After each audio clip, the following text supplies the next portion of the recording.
어제 제가 이화영의 재판 지연이 결국 이재명 재판 지연의 예고편이다. 뭐 이런 거를 제가 말씀을 드린 적이 있는데 왜 그랬냐면 이화영 전 경기도 평화부지사의 변호인들이 어제 갑자기 재판부 합의부니까 법관 3명에 대한 기피 신청을 했습니다.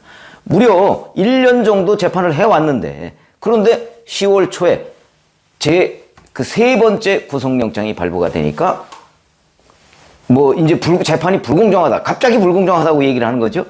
그러면서 이제 재판부 기피 신청을 했다. 이런 말씀을 드린 적이 있는데 자, 여기서 그러면 제가 팩트, 그러니까 움직일 수 없는 팩트를 몇 가지 말씀을 드리고 그리고 나서 왜 그랬을까를 지금 설명을 드리려고. 그래서 숨은 그림, 그동안 언론이 제대로 짚지 못한, 물론 저도 마찬가지고 그런 부분을 제가 말씀을 드리겠습니다.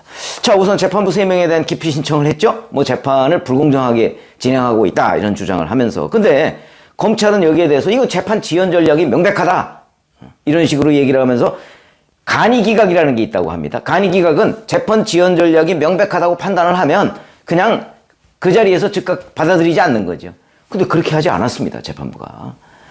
그것도 좀 의문입니다. 저희들이 보기에는 재판 지연이 명백해 보이는데 왜냐면 이 재판 다 끝났거든요. 사실상. 그런데 갑자기 기피 신청을 하는 걸 보면 지연 전략이 명백한데 이 재판부는 그걸 받아들이고 그러면 이제 간이기각을 안 하면 어떻게 되냐. 다른 재판부가 이걸 받아가지고 그러면서 심사를 합니다. 심사해서 기피 신청을 받아들일 것인가 말 것인가. 그런데 여기에 대해서 또 항고, 상고 뭐 이런 걸 할 수가 있다. 2심, 3심 뭐 이런 걸 또 신청할 수가 있다는 거죠. 그럼 잘 생각해 보세요. 이게 일주일에 한 번씩 재판을 했었는데 이 재판부 기피 신청을 해놓고 다른 재판부가 이걸 심리했는데 그 재판부가 뭐 예를 들어 심리해서 기각 안 받아들였다. 그러면 이 사람들이 다시 재심 요청하면 또 해야 되고 3심 요청하면 또 해야 됩니다. 얼마나 걸리겠습니까? 수개월 걸리죠. 아마 거의 5개월, 6개월 이렇게 걸릴 가능성이 있습니다. 수개월 걸립니다. 자, 그러면 수개월 걸리는 동안 어떤 일이 벌어질까요? 제가 팩트를 말씀드렸죠. 그러면 총선이 끝납니다. 총선이 지금 5개월 하고 한 보름 정도 남았습니다. 이제 총선이 끝나요. 그러니까 총선 전에 1심 선고가 나오지 않도록 하겠다. 뭐 이런 걸로 보입니다. 근데 재판부가 다음 달에 결심을 하겠다고 얘기를 했습니다. 이 결심이라는 건 재판을 끝낸다는 얘기죠. 그러면 11월에 결심을 하면 선고는 언제 나올까요? 대략 한 12월 말이나 1월쯤에는 선고가 나옵니다. 총선 전에 나온다는 얘기죠. 그러면 총선 전에 이화영 변호인 측이 지금 재판부 기피 신청을 한 거는 재판이 거의 다 끝났다고 제가 말씀드렸죠. 근데 총선 전에 1심 선고가 안 나오도록 하겠다 이거 아닙니까? 그 얘기입니다. 근데 여기서 중요한 거 저도 어저께 조금 잘못 취재를 했었는데 자, 이렇게 이제 되면 이걸 계속 미뤄서 이화영이 6개월 지나서 풀려나가기 위한 목적도 있을 것이다. 제가 이렇게 얘기를 했는데 그건 좀 잘못된 거라고 합니다. 추가로 제가 취재를 해보니까 이 기간, 재판부 기피 신청을 한 때부터 그 결론이 날 때까지의 기간, 예를 들어서 그게 5개월이라고 한다면 이 5개월은 구속기간에서 빠진다고 합니다. 그러니까 무슨 얘기냐면 기피 신청을 했죠? 그리고 나서 이게 이제 1심, 2심, 3심 뭐 이렇게까지 만약에 가서 한 5개월쯤 지났다. 그러면 그때 가서 다시 구속기간, 뭐 이제 10월 초에 구속기간이 연장됐으니까 지금 한 뭐 보름 정도 지났잖아요? 그러면 남은 한 5개월 보름 정도를 그때부터 이제 처음부터 다시 계산해서 5개월 보름 뒤에 구속기간이 끝난다. 그러니까 이화영으로서는 엄청나게 불리한 겁니다. 구속기간이 빠지니까 그 기간 동안에. 그럼 이걸 왜 했을까? 이화영은. 할 리가 없죠, 이화영이가. 자꾸 이런 식으로 기피 신청해서 재판을 지연시키면 자기가 그만큼 감옥에 더 있어야 되는데. 그렇지 않으면 6개월 뒤에 나올 수 있는데. 1심 선고에서 집행유예 나올 수도 있고, 뭐 법정 구속이 안 되면 또 나올 수도 있고, 뭐 이런저런 여러 가지 자기한테 기회가 있는데 왜 이걸 포기하고 재판부 기피 신청을 했을까? 이 부분이 이제 숨은 그림이라는 겁니다. 이 숨은 그림은 사실 저희가 뭐 명확하게 왜 이랬을까 이걸 판단하기는 어렵지만 분석적으로는 충분히 말씀을 드릴 수가 있습니다. 이화영 지금 재판이 뭐죠? 본인 뇌물 사건이 있죠. 근데 이 뇌물 사건이 쌍방울 대북송금 문제하고 엮여 있습니다. 외국환관리법 위반. 쌍방울 대북송금이 외국환관리법 위반이거든요. 거기에도 엮여 있습니다. 그런데 이게 만약에 유죄가 나온다. 1심에서. 그러니까 지금 유죄가 나올 걸로 본 겁니다. 이화영 측도. 유죄가 나온다 그럴 경우에 이재명 대표한테 어떤 영향이 있을까요? 굉장히 악재죠. 더군다나 총선을 몇 개월 앞두고 한 3개월쯤 앞두고서 이화영이 유죄다. 쌍방울 대북송금이. 이렇게 되면 유죄 나올 확률이 아주 높습니다. 왜냐하면 이 부분에 관한 다른 그 피의자들은 이미 유죄가 나왔습니다. 그렇기 때문에 이화영도 유죄가 나올 걸로 보고 그러면 유죄가 나왔을 경우 이재명 대표한테 상당히 좋지 않은 영향을 미친다. 그러면 이재명 대표는 어떻게 손을 써야 되느냐. 저는 이게 그러니까 이재명 대표 측이 손을 썼을 거라고 봅니다. 그러니까 그거 12월 말이나 1월에 이화영이 유죄가 나오면 민주당에도 안 좋고 이재명 대표한테도 물론 안 좋으니까 이화영 당신이 희생을 좀 해라. 그러니까 몇 개월 더 살아라 이거죠. 응? 그래서 사는 방법은 그러니까 총선 전에 1심 선고가 나오지 않도록 하자 이거잖아요. 그 방법은 재판부 기피 신청을 하고 대신 이화영은 그 몇 개월 동안 감옥에 더 있어야 되는 거죠. 그러니까 이화영의 희생입니다. 희생. 누구를 위한? 이재명과 민주당을 위한. 이렇게 보면 되죠. 그게 저는 숨은 그림이라고 봅니다. 그러니까 이화영이 뭐 한 몇 개월 감옥에 더 있으면 그러면 총선 전에 이화영 재판이 1심 선고가 안 나온다. 그렇지 않으면 12월 말이나 1월쯤에 1심 선고가 나온다. 이거죠. 이게 바로 숨은 그림이라는 겁니다. 그러려면 이재명 대표가 이화영 측과 여전히 뭔가 소통을 하고 있다는 얘기가 되는 겁니다. 이화영 전 부지사가 자발적으로 내가 그 당을 위해서 감옥에 더 있겠다 이러지는 않았을 테니까 아마 틀림없이 이화영 전 부지사의 부인이나 또는 변호인을 통해서 이재명 대표 측의 사인이 이화영 측에 전달이 됐을 가능성이 높고 제가 그냥 분석을 하는 겁니다. 분석적으로 그 가능성이 높고 그래서 이화영이 고민 끝에 그래 내가 더 살지 뭐 이렇게 해서 이 그림에 동의를 해준 거다. 그래서 결론적으로는 올해 12월 말이나 1월쯤에 1심 선고가 나고 그 선고 결과에 따라서 이화영은 뭐 법정 구속이 되든가 뭐 아니면 뭐 이제 법정 구속이 안 된 상태에서 뭐 불구속 상태에서 또 2심을 받든가 뭐 이렇게 될 텐데 이화영이 그걸 포기하고 총선 전에 1심 선고가 나오지 않도록 조치를 취해 준 거죠. 이재명 대표와 민주당을 위해서. 그러니까 이화영의 희생이 있다. 이거는 이화영의 자발적인 판단이라기보다는 자발적인 자기 스스로를 그렇게 옭아맬 이유가 없지 않습니까? 아마 이재명 대표와 민주당 측의 요구에 의해서 했을 가능성이 대단히 높다. 그래서 제가 숨은 그림을 얘기하는 겁니다. 이걸 보면 여전히 이재명 대표는 이화영 그 전 부지사의 재판 방해 이거를 하고 있다고 우리가 볼 수 있는 거죠. 그러면 이제 궁금한 대목은 재판부가 왜 이걸 간이기각 즉각 이거 뭐 재판 지연이 명백한데 제가 지금 말씀드린 것대로 그런 숨은 그림이 있는 게 거의 명백한 거 아닌가요? 재판 다 끝났는데 거의. 근데 왜 그걸 받아줬을까? 그것도 좀 의문은 의문입니다.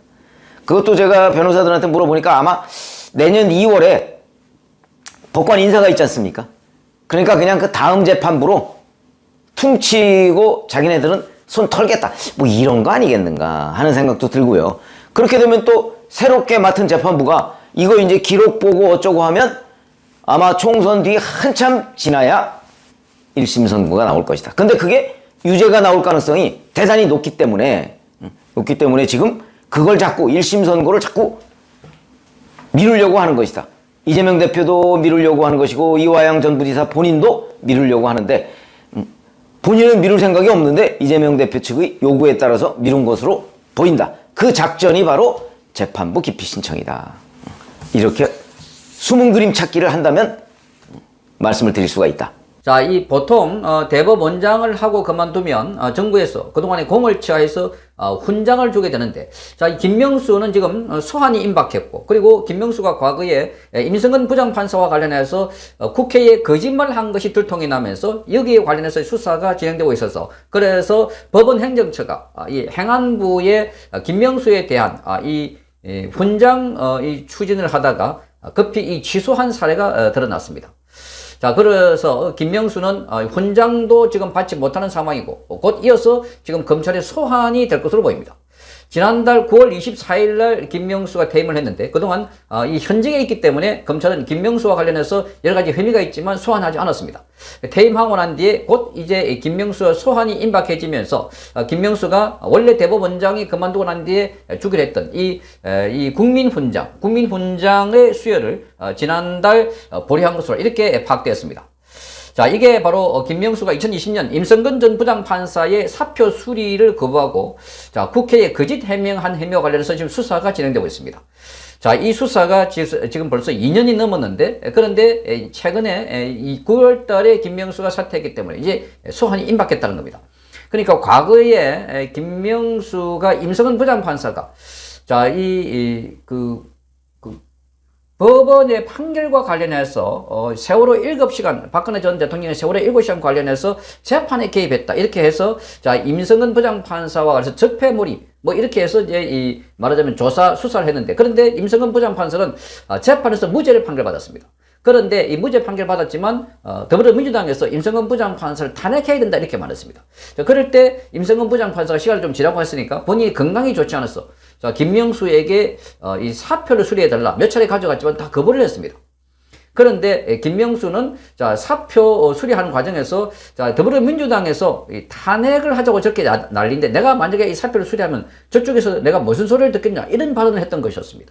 자, 이걸 관련해서 지금 그 임성근 부장판사와 관련해서 탄핵 이야기를 했냐, 이렇게 이제 기자들이 묻고, 이게 이제 언론에 보도되니까 그런 이야기 한 적이 없다, 이렇게 말하면서 국회에도 그런 발언을 한 적이 없다고 공식 문서를 보냈던 것이었습니다. 그런데 나중에 임성근 부장판사가 김명수 만나가지고 대화한 내용을 녹음 파일을 공개했습니다. 자, 그게 고스란히 김명수와 관련해서 거짓말한 게 드러난 것입니다. 그러니까 임성근 부장판사는 자신에 대해서 건강이 좋지 않아서 사표를 수리해달라고 하는데, 그런데 더불어민주당의 눈치를 보고 더불어민주당에서 당신을 탄핵을 해야 된다고 하니까 탄핵을 하자고 하는 마당에 사표를 수리하면 내가 무슨 소리를 듣겠냐, 이렇게 말했던 것이었습니다. 자, 그래서 이게 깜짝 놀랄 상황이다 하는데, 그래서 이 건과 관련해서 지금 김명수는 고발이 됐고 검찰이 수사를 해왔지만 현직에 있었기 때문에, 김명수가 현직에 있었기 때문에 그래서 수사를 제대로 진행을 하지 못했습니다. 그런데 김명수가 지난 9월 24일 그만두고 나갔기 때문에 이제 수사가 본격화되고 있고, 자, 지금 검찰 쪽 분위기는 곧 소환할 거라고 이렇게 알려지고 있습니다. 자, 이런 가운데 지금 법원 행정처가, 자, 관례에 따라서 김명수에게 이 훈장 수여를 요청했다가 법원 행정처가 다시 취소한 겁니다. 행안부에 이런 사실을 취소해달라, 이렇게 요구했습니다. 자, 그래서 행안부 관계자는 추천기관에서 요청이 오면 그 절차에 따라서 보류 요청에 국민훈장 수여 절차도 보류된 상황이다, 이렇게 밝히고 있습니다. 자, 그런데 실제로 행안부의 2023년 정부 포상 업무 지침에는 수사 중이거나 형사사건으로 기소 중인 공무원에 대해서 추천을 제한한다는 내용이 들어 있습니다. 자, 그래서 지금 법원 행정처 관계자는 역대 대법원장들 중에서 재임 중에 서원을 추진했는데, 김명수 전 대법원장이 재임 중 기간에는 추진하지 말라고 해서 보류했다, 이렇게 말하고 있습니다. 자, 근데 수사 때문에 보류 요청한 게 아니다, 이렇게 해명을 하고 있습니다. 그러나 지금 누가 보더라도 수사 중이기 때문에, 그래서 곧 임박해서 소환할 것이다, 이렇게 알려지고 있습니다. 자, 김명수는 재임 중에 이른바 우리법연구회, 국제인권법연구회를 곳곳에 알박기처럼 박아놨다. 뿐만 아니라 지난 2월 달에는 영장전담판사, 부장판사를 3명이나 임명을 하면서, 거기 한 사람 중에 유창훈 판사 또는 윤재남 판사, 이런 사람들이 지금 더불어민주당 쪽에 판결을 내리고 있다는 비판을 받고 있습니다. 자, 이러다 보니까 조국 재판이나 또는 울산 선거 개입 재판, 이런 걸 보면 윤미향도 마찬가지고 재판이 쭉쭉 미뤄지고 있습니다. 자, 이게 김명수가 심판받아야 되고, 자, 이 사법농단을 했다 하는 것보다 더더욱 더 심한 사법 장악을 했다는 비판을 받고 있는 이유입니다. 김명수 체제 6년을 거치면서 완전히 사법부가 아니라 특정 진영의 판사가 판결을 하는 게 아니라 정치를 한다 하는 비판을 받아왔습니다. 뭐 최근에 이재명 재판만 보더라도 판사가 혐의가 인정된다라고 해놔놓고 그 야당 대표이기 때문에 정당의 대표이기 때문에 그래서 구태여 구속영장을 뭐 발부할 필요가 없다 이런 식입니다. 그러다 보니까 우리 국민들은 이 김명수에 대해서 정말 사법부에 대해서 지금까지는 판사 이름을 잘 모르고 그러니까 주로 관련돼서 피의자 또는 피고인만 주로 알았는데 그런데 지금은 판사가 누구인지를 다 구별하고 식별해야만 이게 그 다음에 이 판결이 어떻게 나가겠다 하는 것을 잘 알 수 있는 대목이 되어버렸습니다. 지금도 이재명 판결도 이런 식입니다. 지금 이재명 관련해서 기본적으로 위정교사 혐의는 그거는 3, 4개월 되면 판결이 날 것 같은데 요걸 또 서울중앙지법에서 형사합의 33부의 배당이고 그거는 대장동과 백현동에 있는 사건인데 거기에 뭉쳐가지고 이 판결을 한다고 하면 이것 또한 3년, 4년 쭉쭉 미뤄져서 판결 나지 않을까. 그래서 지금 국민들이 비상한 관심을 갖고 지켜보고 있는 상황입니다. 어쨌든 이런 상황들을 초래한 게 김명수다 하는 점에서 그래서 검찰도 김명수에 대해서 수사를 지금 빨리 하고 있는 상황입니다. 자, 그래서 김명수는 그 집 답변과 관련해서 수사를 받고 있기 때문에 그래서 이 건과 관련해서 지금 김명수가 곧 소환될 거다 이렇게 알려지고 있고 자, 김명수도 지금 2년 8개월째 수사를 받고 있습니다. 그런데 본인이 그 대법원장 있을 때는 뭐 직접 출석해서 조사를 받지 않았습니다. 자, 그런데 조만간 소환해서 이제 검찰은 기소 여부를 결정하게 되는데 기소될 가능성이 매우 높아 보입니다. 자, 김명수도 지난번에 이 본인의 사퇴를 앞두고 8월 31일 날 기자 간담회를 했습니다. 자, 기자 간담회를 하면서 자, 김명수도 지금 자기 건과 관련해서는 자, 2018년 검찰 수사에 협조한 것에 대해서 사법농단 관련해서 2018년 검찰 수사와 관련해서 적극적으로 협조를 했던 것이었습니다. 그래서 완전히 이 사법부가 문재인 정권 밑에 들어갔다 하는데 이렇게 해명했습니다. 그 시점에 다시 돌아가도 같은 결정을 했을 것이다. 이런 말을 했습니다. 자, 그러면서 그 무렵에 가장 힘든 시간이었고 불면의 시간이었다. 추가 조사가 여러 번 있었다. 이렇게 말하면서 자, 우리 자체적으로 문제를 해결할 수 있는 할 수 없기 때문에 그래서 검찰의 수사를 의뢰했다. 그렇게 해서 사실상 자, 자기가 속해 있는 판사들을 대거 기소가 되고 재판정에 서게 하는데 결정적인 역할을 했던 게 바로 김명수였습니다. 자, 그래서 김명수는 그 당시 이 건과 관련해서도 이렇게 말했습니다. 제가 말도 조심했어야 하고 몸가짐도 조심했어야 한다. 이렇게 말했습니다. 기자간담회 때. 이 말은 제가 자신이 이 임성근 부장판